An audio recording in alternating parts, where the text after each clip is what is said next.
Hello guys. आज की class में आप सीखने वाले हैं बहुपद क्लास 9 एक्सरसाइज 5.3 में शेषफल कैसे निकाला जाता है।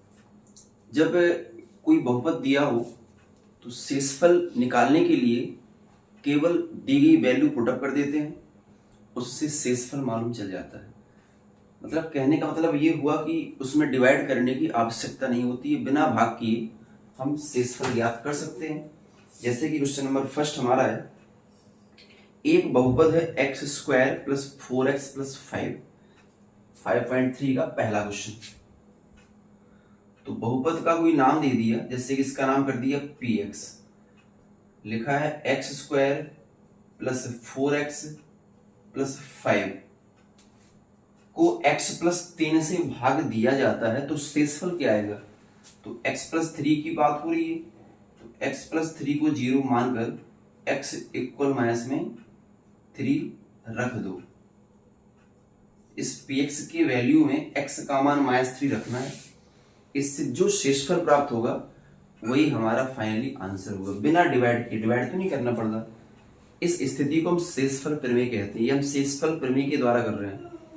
तो x इक्वल -3 यहां रख दो, तो यहां रखेंगे -3 इक्वल x का मान -3, तो 3 का स्क्वायर प्लस 4 इंटू एक्स का मान -3 और आगे लिखा है 5 स्क्वायर ऑफ 3 का स्क्वायर 9 होता है। और ये माइनस भी खत्म हो गया क्योंकि वर्क करने पर माइनस का चिन्ह प्लस में कन्वर्ट हो जाता है। ओके, इसका मल्टीप्लाई करेंगे तो 4 3 या 12 और आगे प्लस में 5 लिखा है। इतना क्लियर है। 9 और 5 को ऐड किया तो 14 हुआ और माइनस का 12, तो इस प्रकार से माइनस करने पर 2 आ गया। ये p-3 है, इसी को हम शेषफल भी कह सकते हैं। ये शेषफल निकल के आ रहा है। ओके, शेषफल का वैल्यू 2 हो चुका है। फर्स्ट क्वेश्चन का हो चुका है। इसी प्रकार सेकंड नंबर में भी बोला गया है कि एक बहुपद दिया हुआ है, उसको x प्लस 3 से भाग किया जाता है, तब शेषफल क्या होगा। तो जिससे भाग करना है उसी के बराबर 0 लेकर उसी वैल्यू को उस px के मान में पुटअप कर दीजिए, शेषफल निकल के आ जाता है। तो क्वेश्चन नंबर सेकंड में है, इसको भी एक नाम दे दिया px equal x square plus में 6x प्लस 9। x प्लस 3 से भाग करना है तो मैंने x प्लस 3 इक्वल 0 बना लिया और इस प्रकार से x इक्वल टू माइनस में 3 होगा। और जब x इक्वल टू -3 हुआ तो इस x इक्वल टू -3 को इस क्वेश्चन में रख देते हैं और हमें फिर से एक शेषफल प्राप्त हो जाएगा। ठीक है, तो लिखते हैं शेषफल। तो x के स्थान पर यहां रखो -3, तो p-3 और बस वैल्यू पुटिंग कर लो आगे। तो x का मान -3, तो -3 का स्क्वायर प्लस 6 इंटू फिर -3 और आगे पॉजिटिव 9 लिखा प्लस 9, तो 3 का स्क्वायर 9 हो जाएगा और यहां जब मल्टीप्लाई करेंगे तो 6 3 18 हुआ और आगे 9 लिखा है। तो 9 और 9 मिलकर 18 और आगे -18 इक्वल टू 0। तो इस सेकंड नंबर में जो शेषफल था, शेषफल को इंग्लिश में रिमाइंडर कहते हैं, इसको R से प्रदर्शित किया जाता है, कैपिटल R। ठीक है, तो यहां पर शेषफल का वैल्यू 0 फाइंड हुआ है। क्वेश्चन नंबर सेकंड में, नेक्स्ट क्वेश्चन में भी यही बोला गया है कि एक बहुपद x की पावर 3 माइनस 7x प्लस 6 दिया है और इसको x माइनस 1 से भाग दिया जाता है, तब शेषफल क्या होगा। डिवाइड x माइनस 1 से हो रहा है, तो इस स्थिति में शेषफल क्या होगा, ऐसा बोला गया है।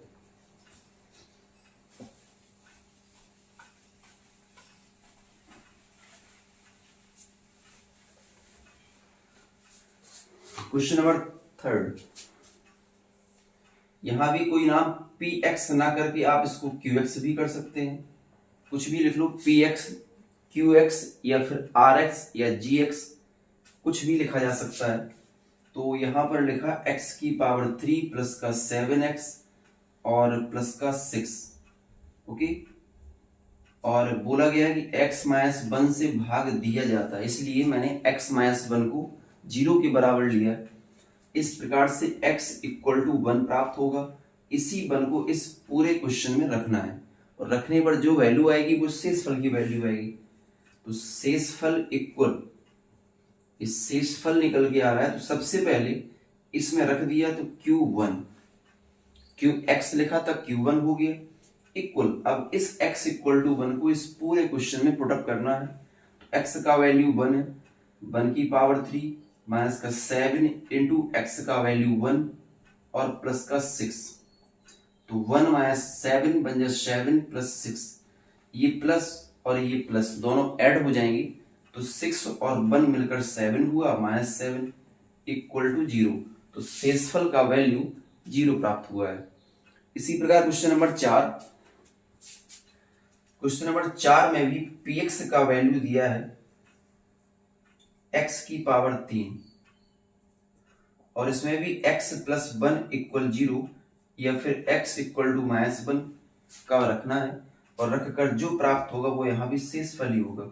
तो शेषफल, और ये कोई आवश्यक नहीं कि x का मान वैल्यू यहाँ पुटअप किया जाए, हमें डायरेक्ट यहाँ रखना होता है। तो x का मान रखेंगे -1 की पावर 3 प्लस 1, तो 1 कितनी बार भी लिखा जाए उसका मल्टीप्लाई हमेशा 1 होता है, लेकिन डिपेंड करता है कि पावर क्या है।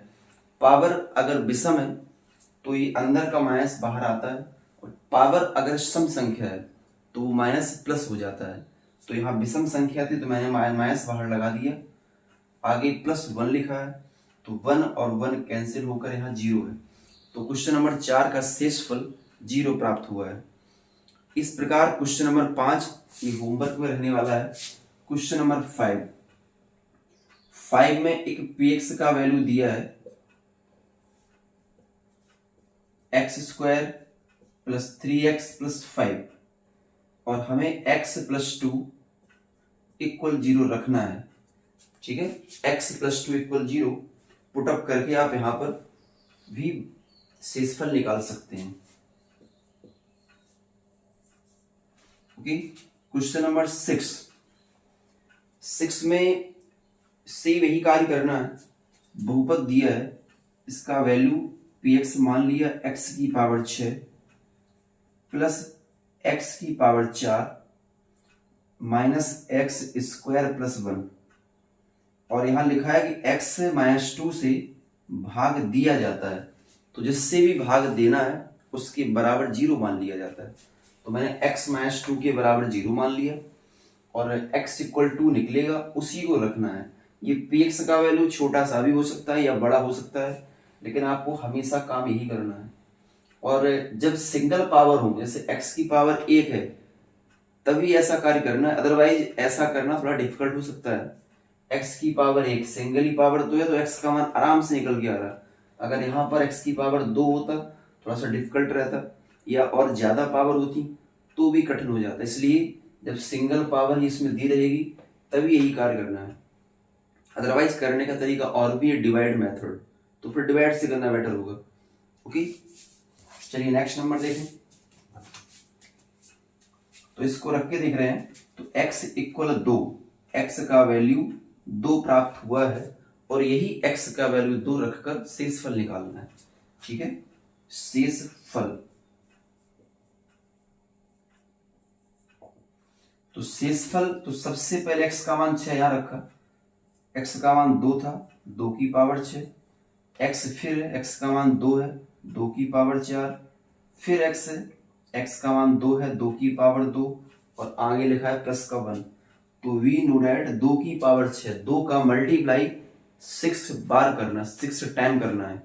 तो 2 की पावर 6 का वैल्यू, ठीक है, जैसे कि ये लिखा है 2 का मल्टीप्लाई 6 टाइम, 2 बार हुआ अभी, अब 3 बार हुआ, 4, 5 और 6 हो गया ना, 6 टाइम, 2 2 4 2 6, इनका मल्टीप्लाई करना है। कितना हुआ, 2 दूनी 4, दूनी 8, 8 दूनी 16, 16 दूनी 32, 32 दूनी 64। तो 2 की पावर 6 का वैल्यू 64 होगा, ओके, अब लिखा है 2 की पावर 4, तो अब केवल मल्टीप्लाई यहां से यहां तक करना है। 2 की पावर 4 तो मल्टीप्लाई कर लो, 2 दूनी 4, दूनी 8, 8 दूनी 16।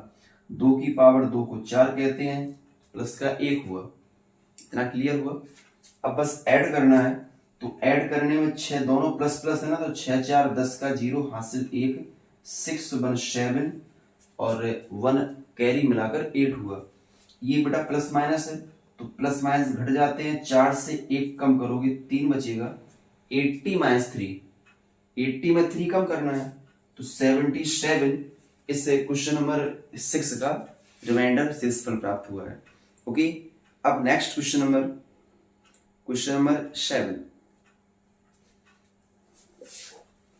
7 में भी बोला गया है कि एक px कोई बहुपद दिया, इसको px नाम ले लिया, x की पावर 15 और माइनस का 199, और यहां पर x माइनस 1 से हमें डिवाइड करना है, तो x इक्वल टू 1 निकल कर आएगा, x इक्वल टू 1 निकल कर आएगा, और इसी को रखकर हमें शेषफल निकालना है, x इक्वल टू 1। एक बात थोड़ा यहां ध्यान लीजिए कि अगर कभी भी -1 की पावर विषम संख्या हो और -1 की पावर सम संख्या हो, तो किस प्रकार से -1 की पावर अगर एक सम संख्या है और -1 की होल पावर एक विषम संख्या है, ये दो अलग अलग टाइप वाले क्वेश्चन है, सम और विषम में। ठीक है, अगर सम है तो हमेशा उसका आंसर 1 आएगा, वो चाहे कोई भी संख्या हो, बट सम होना चाहिए। लेकिन अगर विषम है तो हमेशा -1 आएगा। ये सम विषम कब की बात कर रहे हैं? जब अंदर नेगेटिव हो तभी का बात कर रहे हैं। अगर अंदर प्लस ही है तो वो चाहे सम पावर हो चाहे विषम पावर हो, फिर तो हमेशा प्लस ही आना है। लेकिन बात हो रही कि अगर अंदर नेगेटिव हो, -1 नेगेटिव हो, 1 हो बट नेगेटिव में हो, तो सम होने पर +1 होता है और विषम होने पर -1 हो जाता है। ठीक है, इसी का अभी इधर प्रयोग भी होने वाला है, क्योंकि x इक्वल टू 1 आने वाला है, x इक्वल टू 1। तो अगर यहां पर शेषफल निकालने में x इक्वल टू 1 रख दिया जाए, तो 1 की पावर 15 और आगे लिखा है 199, ब्रैकेट की वैसे आवश्यकता नहीं है, माइनस है तो लगाना ही पड़ता है, बट प्लस में आवश्यकता नहीं है। अब देखो 1 की पावर 15 क्या है? विषम संख्या है, तो विषम संख्या तो है लेकिन अंदर माइनस नहीं है, तो जब माइनस नहीं है तो इस कॉन्सेप्ट को याद मत रखो, इसकी यहाँ आवश्यकता नहीं है। यहाँ तो हमेशा 1 ही आने वाला, पावर चाहे कितनी भी हो। 1 माइनस 199, ओके, 1 माइनस में 199, तो ये बचा हमारे पास 198, क्योंकि इसमें से एक कम कर लिया तो 198, और हमेशा बड़ी संख्या का चिन्ह आता है, इसलिए 198 हो गया है। ओके, इतना क्लियर है? इस कॉन्सेप्ट को ध्यान रखें, ये बहुत आवश्यक इंपॉर्टेंट है। अगर यहाँ माइनस होता तो विषम संख्या होने पर रिजल्ट -1 मिलता, ठीक है, लेकिन ये माइनस की तो कहानी यहाँ पे नहीं है, यहाँ पे सब प्लस है।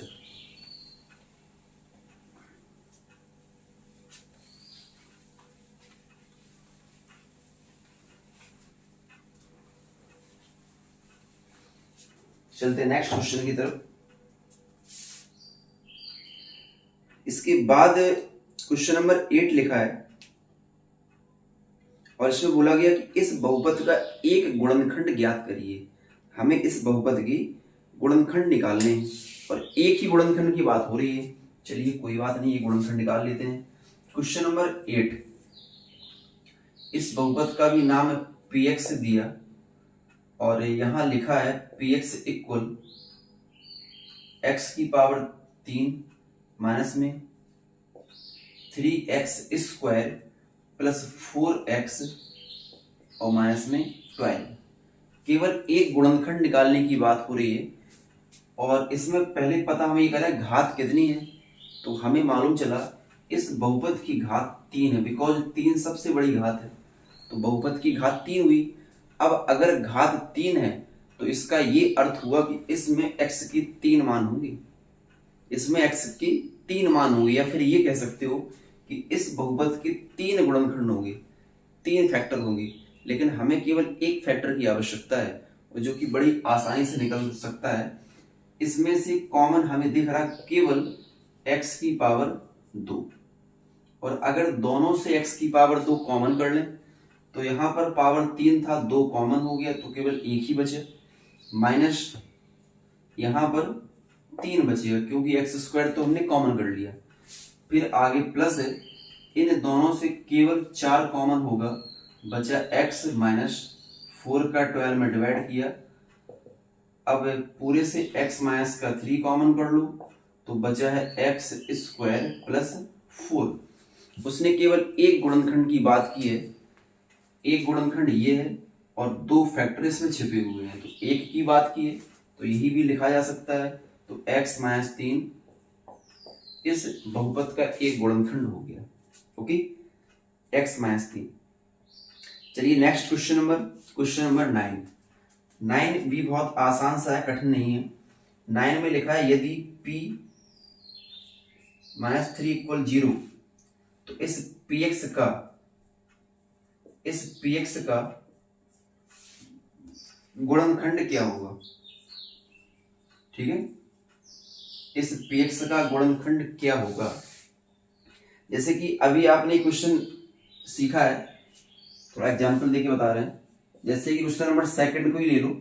सेकंड में दिया था कि एक्स स्क्वायर प्लस में 6x प्लस में 9, ठीक है, और इसको px मान लिया था और फिर x प्लस 3 को 0 मान के हल किया था।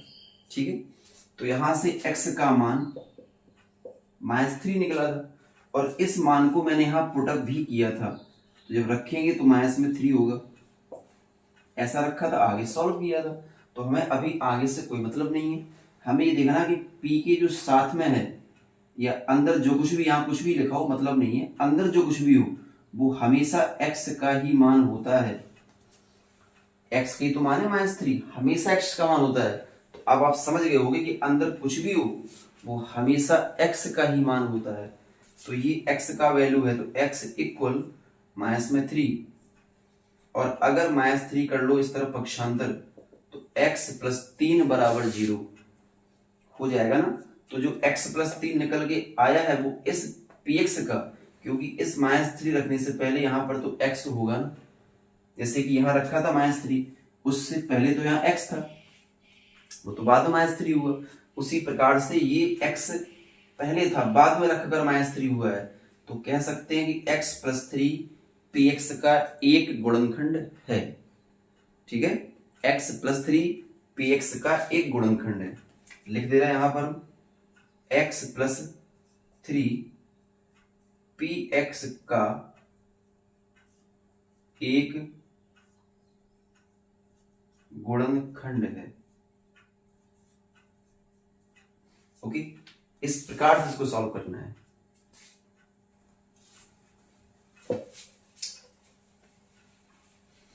इसके बाद क्वेश्चन नंबर 10 में भी बोला गया कि एक, जैसे यहां बोला था गुणनखंड एक निकालो, इस प्रकार से 10th नंबर में भी बोला गया है कि इस बहुपद का एक गुणनखंड ज्ञात करिए। चलिए देखते हैं एक गुणनखंड वो कौन सा हो सकता है, क्या निकल सकता है। तो px का वैल्यू दिया है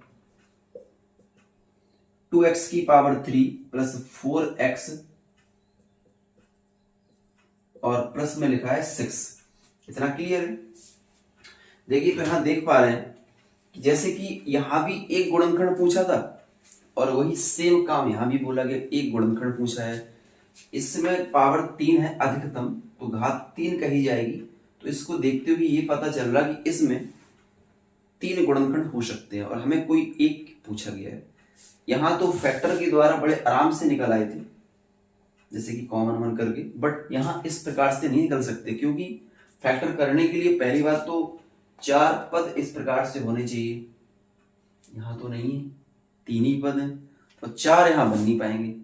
इसलिए तो यहां पर क्या कर रहे हैं, कोई एक ऐसा वैल्यू रखते हैं जिससे ये 0 हो जाए, कोई एक ऐसा मान रखकर देखते हैं। और वो मान आएगा कहां से, जैसे कि जो लास्ट में दिया ना 6, इस 6 के फैक्टर क्या क्या हो सकते हैं, 1 हो सकता है, 2 हो सकता है, 3 हो सकता है और 4 हो सकता है, सॉरी 6 हो सकता है। इस 6 के ये फैक्टर हो सकते हैं 1, 2, 3 और 6।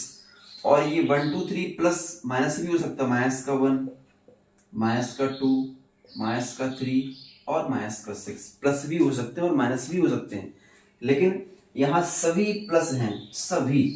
और जब सब प्लस हैं और प्लस का कोई अगर मान रख दोगे यहाँ पर तो प्लस होगा, प्लस ही होगी, कभी जीरो नहीं आ सकता।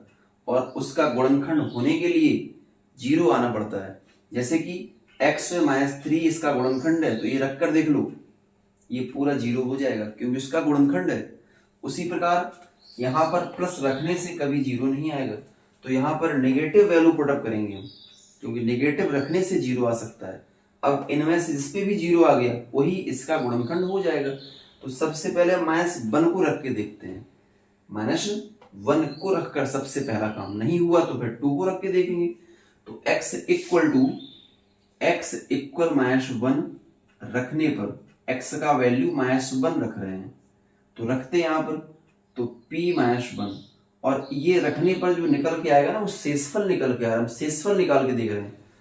तो ये रखा वैल्यू 2, यहाँ -1 की पावर 3 प्लस 4, यहाँ -1 और आगे लिखा है 6।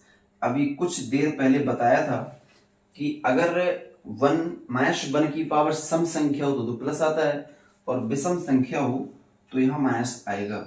इनका मल्टीप्लाई कर लो तो 4 बन जा 4 हुआ, 4 बन जा 4 और प्लस माइनस मिलकर माइनस हुआ, 2 बन जा 2 हुआ माइनस का, आगे -4 और +6, 4 और 2 मिलकर 6 हो गया, आगे भी 6 है, तो कटकर 0 आ गया। 0 इस बात का संकेत है कि जो वैल्यू आपने पुटअप किया है वो उस बहुपद का एक गुणनखंड है। बात समझ में आ रही है? जैसे कि मैंने x इक्वल रखा था -1, यहां से ये मालूम चला कि ये जो कुछ भी है ये क्या है, इसको पता कर लो क्या है ये, तो -1 इस तरफ कर दो, पक्षांतर प्लस हो गया। तो ये x इक्वल -1 होने से पहले x प्लस 1 रहा होगा, तो हम कह सकते हैं कि x प्लस 1 इस px का एक गुणनखंड है। ओके, अगर एक गुणनखंड की बात हो और ऐसे होना संभव ना हो तो बस यही तरीका करने का होता है, कोई एक वैल्यू रख दो। अगर मान लो इस 1 पर नहीं आता तो ये रफ वर्क होता है, इसको हटा देते हैं हम, फिर -2 रख के देखते जिस पर 0 आएगा। अब जैसे कि यहाँ लिखा है 3 घात, 3 वैल्यू निकलेंगे तो यही है 3 4 वैल्यू, इन्हीं में से कोई 3 आएंगे, इन्हीं में से कोई 3 मान निकल के आने वाले हैं। ठीक है, चलिए आगे देखते हैं।